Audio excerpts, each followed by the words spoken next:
few weeks ago, I had the privilege to sit down and have a conversation with poet out of Los Angeles, yeah, Hakeem Yasser. He's the winner of the poetry uh, contest um, organized by Black Writers Association. But before we get into the video, I just want to remind everyone it's important to subscribe to this YouTube channel. And if you do, don't forget to click the notification bell so that way every time a video is posted, it'll go directly into your portal. And by the way, I just want to remind you too, it's important to also comment. We want to know what you think of the video. If you watch the video and you manage to get to all the way to the end of it, I would recommend that you comment it and also like it too if you like it. So let's get started.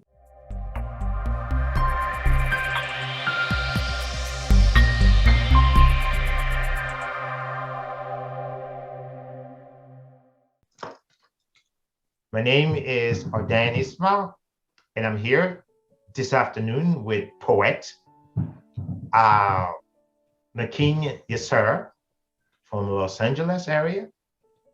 And I have to say, Hakeem, welcome to the conversation. Thank you for having me. It's a pleasure to be a part.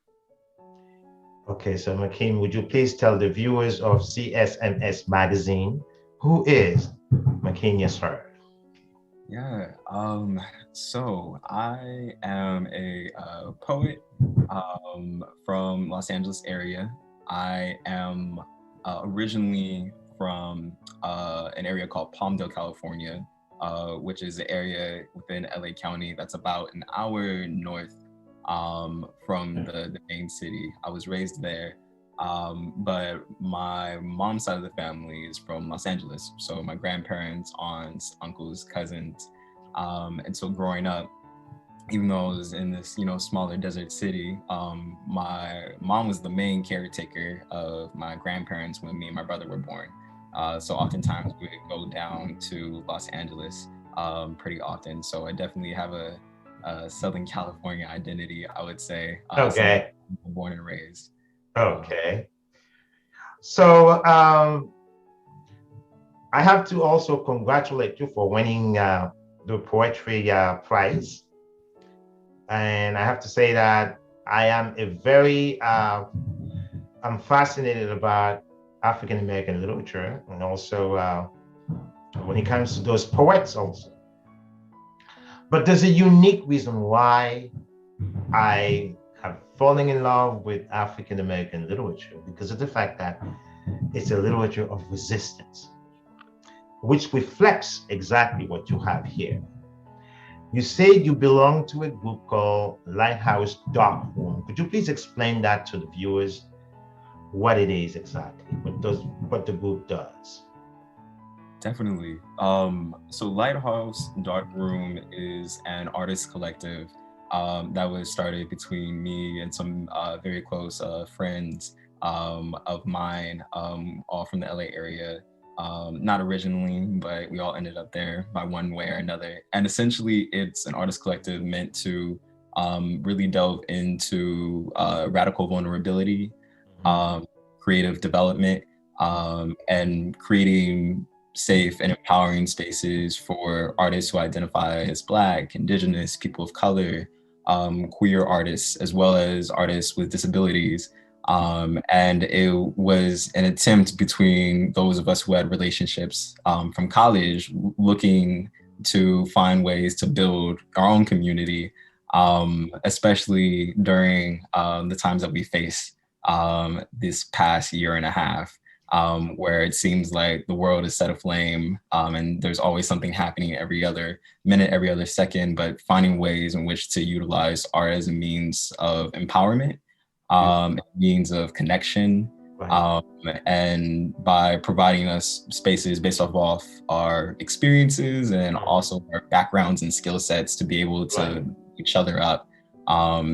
So that's basically Lighthouse Dark Room in a nutshell. Okay, now this is one thing you say, radical vulnerability. Could you please elaborate to that a little bit?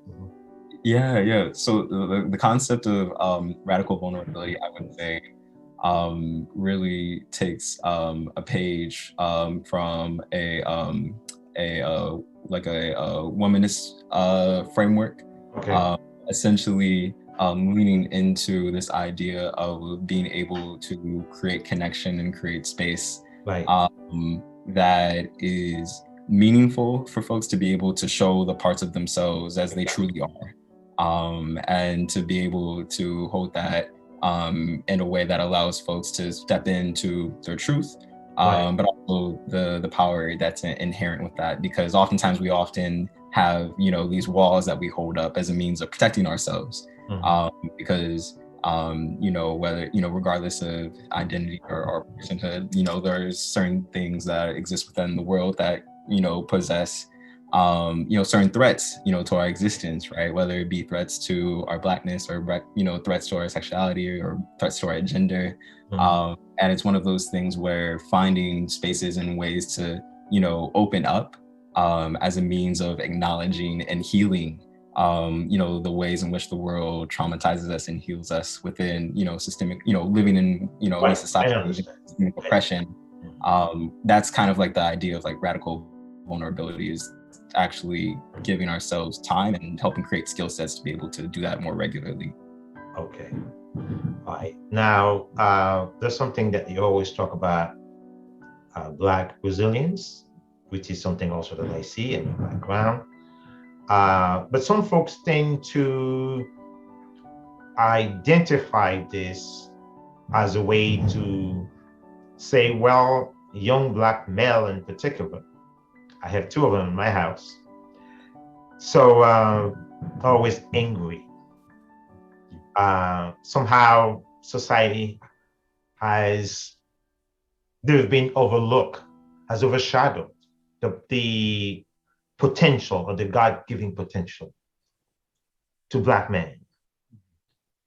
Yeah, definitely. Oh man, how much time do you have? Because everything that you said definitely resonates with me. I think that, um, speaking for myself, in the way in which I was raised, I grew up in a Muslim household. My mom and my grandmother were both members of the nation before my mom had met my dad. Mhm. So growing up in our household, there was always like a really big emphasis on Black pride, being proud of who you are, your identity. My grandfather had a copy of a autobiography of Malcolm X, that me and my brother, were exposed to at a pretty young age. Mhm. Um, and it's one of those things within, the history of our peoples, right? Throughout the diaspora, yeah, there's a culture of resistance that was built out of necessity, Mhm. um, based on, these systems and institutions that have capitalized off of, and frankly just abused Black bodies for their benefit. And for me, I would say that understanding that tradition of resistance throughout, ever since that we were brought to the Americas through, the colonial period in Mhm. 1600s, through the colon, through the colonies into, emancipation, Mhm. Jim Crow, Reconstruction, like all of these periods and sets of Mhm. time, Mhm. it was built out of necessity for us to be able to protect ourselves and to self-sustain ourselves, because there's nothing in the society that was going to give it to us. And if there was, even That's right. for those who are sympathetic, Right. right, whether they be abolitionists or they be people who are non-Black who were helping us in the civil rights movement, at the Mhm. end of the day, even with the allyship, there's still counter forces that are threatening our bodies. And whether it be through the lynching period in the early 20th century, up through segregation into the 1960s, and even present day in terms of policing. It's one of those things where for me personally, like resilience is the main thing that helps to root myself in sanity. Exactly. Mhm. Understanding that to just let someone else decide Mhm. for me what my Mhm. destiny is going to be, Exactly. what my lot in life should be. Mhm. Just how dehumanizing that is. Like for me, resilience is one of the ways in which we maintain our humanity. Mhm. There was a quote from Alice Walker, and I always butcher the quote, but it goes along to something along the lines of like, activism is the rent that we pay to live on this earth. And so, for It's me just like personally, you should never stop, because it protects your identity, it protects your dignity, it protects everything that makes you as a human being and equal to any other race. exactly. And that's worth fighting for, Mhm. because if I'm going to assert my humanity, and the soul that God had bestowed on me, then part of that is to be able to, fight back, even if, the question lies whether or not it should have to be like this to begin with, especially in the day and age that we live in now. You know what? There was this professor from the University of Oxford. He just written a book titled Black Spartacus. It's a biography on the life of Toussaint Louverture, who was the precursor of the Haitian independence, but arguably was the most powerful Black man of the 18th century in the world. His army defeated Napoleon, and then also he laid the ground to make sure that slaves in Haiti rose to the moment and defeat colonialism. And in doing so, he says, he avenged 300 years of crimes committed against Black people. So he was venerated. People like Denmark Vesey and Nat Turner and many other abolitionists and activists in the 19th century, fighting against slavery in the United States, looked up to him and to Dessalines, actually, ultimately put an end to slavery and put an end to French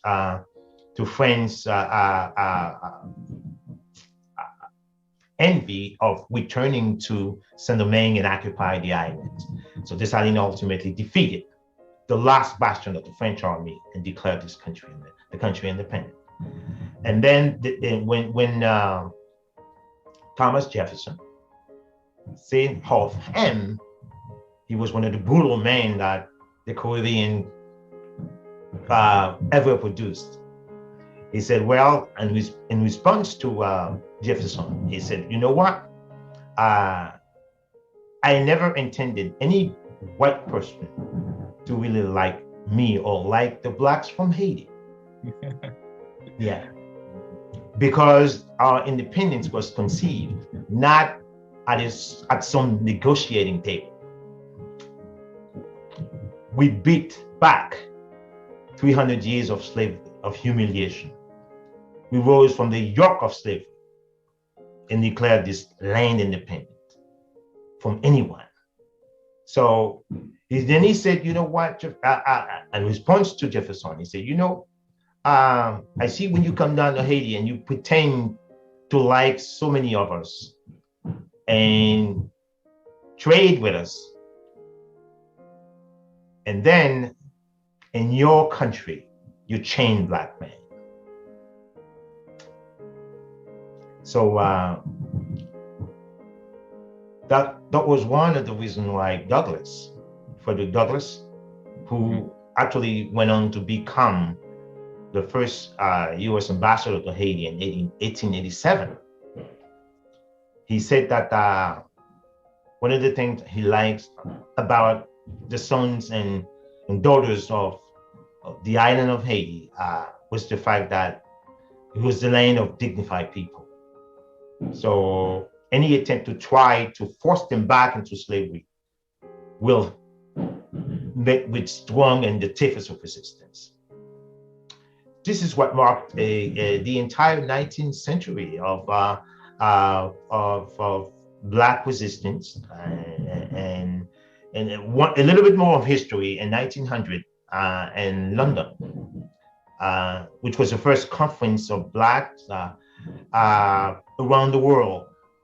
A conference that was directed by it's a Trinidadian intellectual. I don't remember his name, but two important personalities were present. One of them is Antonio Filman, who wrote this book, The Equality of Human Races. It was a response to white supremacy. He wrote this book. And the other person is W.E.B. Du Bois.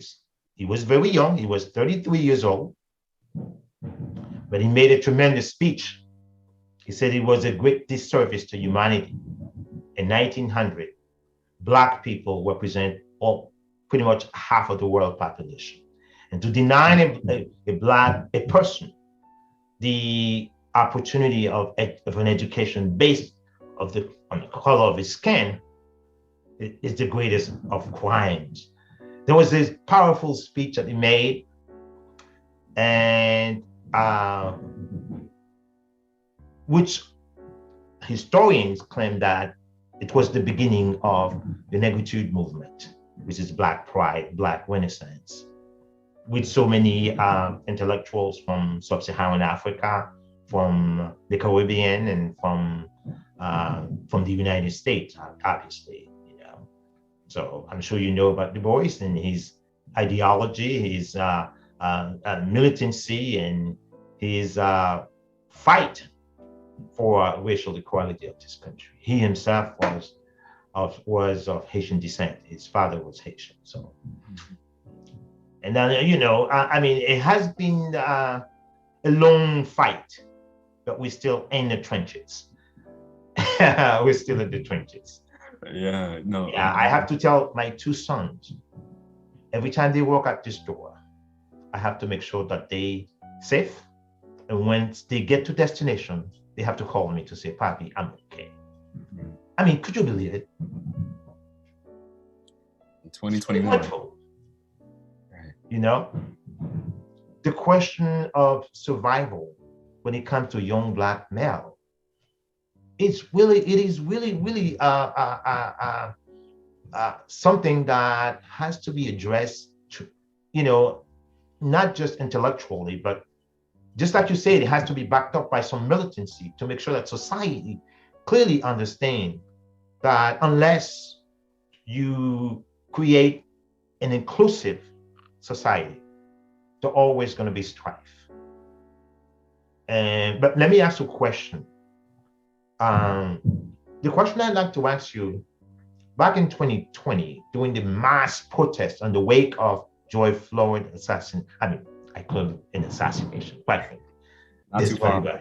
Not too far. So there was a mass protest around the world, a mosaic of people, multiracial, Black, white, Latinos, indigenous people, they all rose together. Is that what you would probably love to see, maybe a few years down the road, that we create a more inclusive society, a mosaic?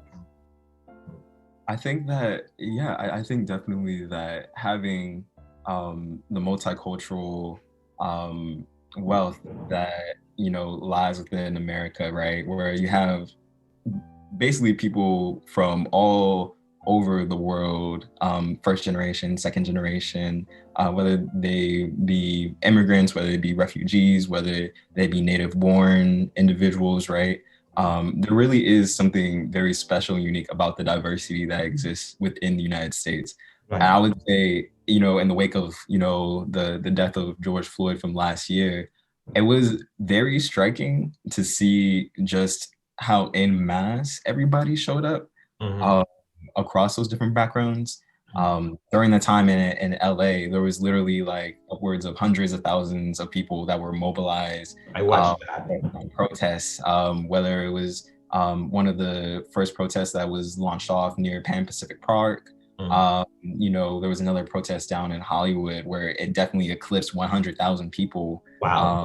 Just in one setting, and that was And tell me that you were in the middle of it, right? I could see that. I had to, I was definitely a part of a couple. I would say that, but it was just something to see, right? Where it's just like this mass of people in the middle of the streets, and just a lot of the righteous anger that you witness. And one of the poems that I write about in um, I have a poem that I've written called "I Should Have Kicked in the Door," where basically I write about specifically just how in that moment, the false equivalency of them trying to talk about, when we break property, they have the right to then break our legs or break our backs or to, take out our eyes, and it's like one of those things where it's just the hypocrisy is so blatant that it was one of those moments where I was like, I really wish that I would have broken some more, some more things. I don't know if I can curse on here or not, by the way, so I'll try and keep it PG. But again, it was just one of those things where it was like, it's both something to tap into the ethnic and the diversity within the United States. Because I think everybody is, or a large amount of people who know and have relationships with people who are, Black or of different identities, and they see our pain and they see it on, the television, and, they see it in, the voices of their coworkers who are, trembling because of everything that's happening, right? I think there is a latent power to be held there in terms of bridging and connecting and making sure that there's an inclusive society to bring folks in, to be able to, sustain those relationships and give people what they need. And what they need is, to not be, having the shroud of oppression over their heads or the threat from an officer, based on the color of their skin, right? But I would say that there's also a need for community self-sustainment as well. Exactly. Because at the end of the day, you can't expect somebody else to take do the fight for you, right? Where is one of those things where I do believe that coalition building is essential. That's the word. That's the word. But I also do dream of a future where we're able to create and build and sustain things amongst people as well, because having that center is what really allows you to properly do the coalition building, and especially in terms of making sure that our people's material needs are met, making sure that our young folks are supported and educated and protected, especially when you talk about the threat of violence against Black men and Black boys, right? It's like it's one of those things where it's so destabilizing, that we need to have those systems in which we're able to protect, uplift, and support each other. And I do think that is something I personally have a great interest in, in terms of my life's goals and and the way I see my purpose is like trying to build those networks and systems so that we're able to keep each other afloat. That's the only way in which we could truly then branch off to other communities to really like build collectively. The underlying the mass protests that you see, so many young Black, white, Latinos dancing and chanting, very motivated. I think I can still say there's a hope. Maybe someday I may never live to see it, but maybe you're young, you'll probably live to see it. Yeah. So why do you think? So you think that somehow, because you fight for, because you have hope, that's what you fight. But the day you become hopeless, then there will be the day or an understanding somehow, there's no need for me to fight because there's no hope. You keep fighting because you think that the inclusive society that you're talking about is somehow is achievable, isn't it? Yeah, and it's funny. I most days I'm an optimist. I would say most days I'm an optimist, but it's also brought on by the reality in terms of like understanding that specifically like United States, like America, California, Los Angeles, like that's my home, right?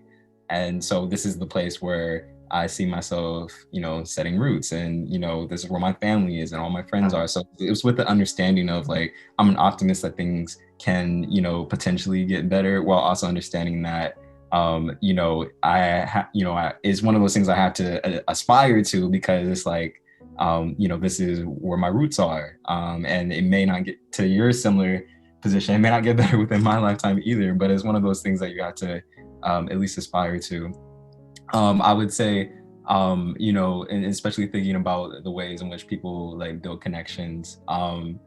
During my time, you know, living through, you know, the uprisings, one of the organizations that I was with, where I was doing work as a youth organizer was with the Brothers Sun Selves Coalition. Okay. And the Brothers Sun Selves Coalition essentially is an organization that consists of 9 organizations throughout LA County. So this includes areas of East Los Angeles, this includes South Central, it Right. includes Long Beach area. And Wow. basically the whole you know, premise of the org was like, you know, Mhm. to do work, you know, to be able to So these are dismantle. young folks who are as motivated as you are, right? Yeah, yeah, it was an amazing environment to be in. And it was just one of those things where, you know, we had to understand, like, you know, to be able to dismantle these systems, we need to rely on each other and start. I like the way you say it. Dismantle the system, man. Exactly. That's the end goal, right? And Right. so, it was a beautiful thing because it was also centered around, you know, helping, you know, create leadership, especially in, you know, organizing for young men of color. Mhm. Um, and you know, I would say that, you know, during that time it was so intense because especially along with the pandemic, right? Right. There came a point where you know, a lot of our young folks that we were working with were having issues in terms of, you know, making their ends meet, you know, when it came to rent, Right. or you know, being able to have the, you know, equipment that they needed to be able to continue on with school because not everybody had, you know, accessible Wi-Fi, um, Exactly. or just being able, you know, not sure if their next meal was going to come in, you know, Right. consistently because their dad was a mechanic and you can't repair cars when no one's Right. driving in the middle of Right. shutdown. Right. And it was like one of those moments where I wouldn't say that, you know, any org is perfect. I wouldn't say that, you know, the coalition itself is, you know, perfect, but what it did do with intentionality is force us to share space with each other. Mhm. And then to what you were saying about, you know, the couple who, you know, was an interracial couple who ended up marrying and they, you know, were able to find the similarities between each other, you know, is also because they chose to share space with each other. They chose to Exactly. do the work of getting to understand each other and Mhm. provide for each other. Mhm. And that is where that intentionality comes from. My sister is also in an interracial marriage, and so I Okay. have 2 beautiful nieces. Mhm. And one of the things I'm just so excited for in terms of their future is, you know, having them understand all parts of, you know, who they are and what that means within society, and having that be a means of like not something to be ashamed of, but in Yeah. terms of like, you know, this is who you are and you're meant to be bridged between other people, right? Mhm. I Mhm. think what makes it really hard in the US just in general is just how big it is.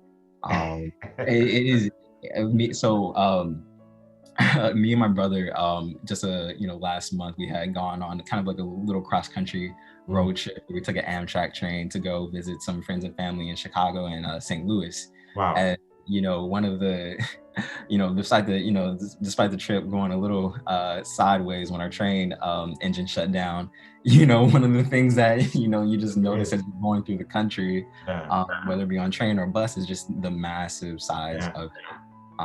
And I think that distance, you know, also can make it pretty difficult because you could have someone who's, you know, white Midwesterner who feels like the world is against him, and there's this big scary thing called critical race theory, um, is trying to, you know, take away, you know, trying to brainwash his kids to make it feel like, you know, it's bad to be white. But it's like, listen, number one, it's critical race theories isn't being taught to elementary school kids because it's meant for people who are like adults and people who are in college or people who are Mhm. professionals. You're not Mhm. teaching a 11-year-old critical race theory, number one. Mhm. But you can teach them anti-racism, and you can teach them that the history of what, you know, someone's ancestors did in the past is directly impacting the way in which we Right. live now, and that it creates disparities and makes things harder Right. for Black people. Mhm. Um, but it's like if you can't have that conversation with someone in person, they're just hearing it from, you know, like Tucker Carlson. Mhm. Me and my brother, we caught a lift and we had, you know, our guy in the front seat just driving, chuckling away, listening to Tucker talk about all these half truths that You about, know you what? know, Sometime I'm gonna have to invite you back into the conversation because I like yeah, to talk to bright young men like you. Yeah, just for the purpose of time, I want to give you. I have that last question for you. Okay, you see how you're motivated. I can see it, in your eyes and the passion. if there's one lesson that you would like to give to young folks like you who would want to embark upon a journey to teach the world using a pen as a poet like you, what lesson would you give them? I would say that there's power in your voice, and that the way in which you utilize your voice can manifest in many ways. It can manifest in the middle of the protest. It can manifest in your advocacy during a city council meeting. It could manifest in direct acts of resistance, but it could also manifest in your art and the stories that you tell about yourself, and knowing the histories that brought you to where you are today, and just how empowering it is to be able to stand upon the shoulders and backs of so many before you, to be able to enjoy what you benefit now. I would say don't be afraid to use your voice, because even if you come to a point where you're wrong about something, you end up learning. Exactly. Exactly. And that's all we could really ask Very for. good. So that would be my word of advice, and that's definitely something that, in terms of the history of writers, like that's definitely resistance is definitely a big part of poetry. Exactly. So Exactly. Most of the poets that I know actually are really, yeah, even revolutionaries, most of them. And with that, I'm just going to say it's been such a pleasure to receive poet, award-winning poet, Makin Yasser, in the conversation. appreciate it. Thank you for having me.